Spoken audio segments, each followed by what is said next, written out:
déambulait au bord de la route, miaulant et implorant qu'on lui donne du lait. Lorsqu'on m'a poussé par derrière afin d'induire chez moi un certain mouvement, je n'ai réussi qu'à faire un pas, chancelant, avant de m'effondrer dans une mare de boue.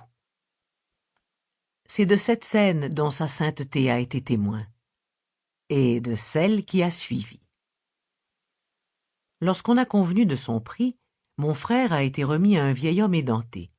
De mon côté, j'étais toujours recouverte de boue, tandis que les deux garçons statuaient sur mon sort, l'un d'eux allant même jusqu'à me repousser de son gros orteil. Ils décidèrent que j'étais invendable. Saisissant une page d'un exemplaire du Times of India qui gisait à proximité, ils m'enveloppèrent alors comme un morceau de viande putréfiée destiné au tas d'ordures le plus près.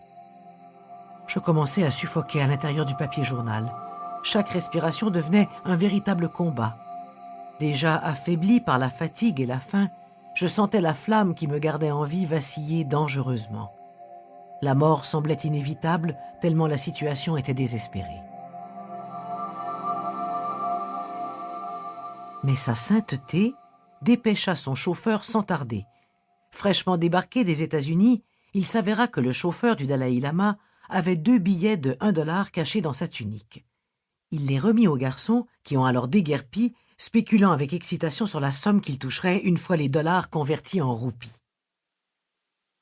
Soustraite à l'étreinte mortelle de la page des sports titrée « Bangalore écrase le Rajasthan par 9 buts », je me reposais maintenant sur la banquette arrière de la voiture du Dalaï Lama. Quelques minutes plus tard, du lait était acheté auprès d'un marchand ambulant et on le distillait dans ma bouche. Sa sainteté redonnait vie à ma forme inerte. Je ne me souviens d'aucun des détails de mon sauvetage, mais l'histoire m'a été racontée tant de fois que je la connais par cœur. Ce dont je me souviens, c'est de m'être réveillé dans un sanctuaire d'une telle chaleur que, pour la première fois après avoir été arraché du sac de jute ce matin-là, je sentais que tout allait bien.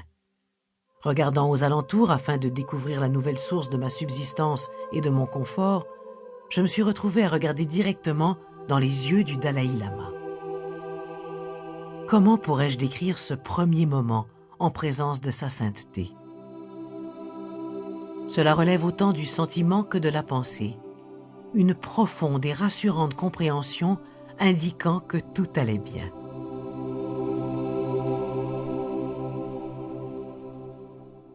Comme j'en suis venu à le réaliser plus tard, c'est comme si pour la première fois vous réalisiez que votre vraie nature en est une d'amour et de compassion infinie.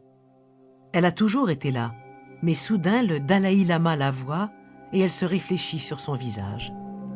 Il perçoit votre nature bouddhique et cette révélation extraordinaire vous bouleverse bien souvent jusqu'aux larmes.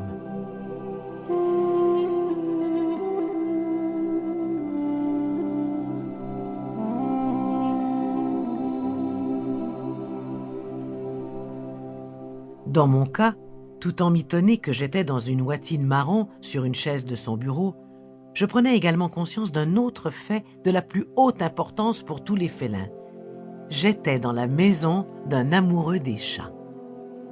Aussi fortement ai-je ressenti cela, aussi distinctement ai-je perçu une présence beaucoup moins bienveillante de l'autre côté de la table à café.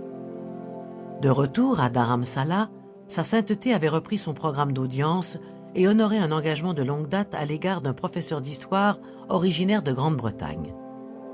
Je ne pourrais vous dire de qui exactement il s'agissait, seulement qu'il venait d'une des 2 célèbres universités de l'Ivy League anglaise.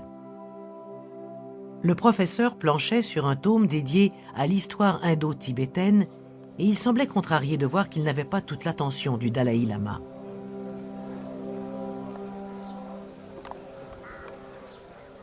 « Un chat errant » s'exclama-t-il après que sa sainteté lui eut brièvement expliqué la raison pour laquelle j'occupais le siège entre les deux.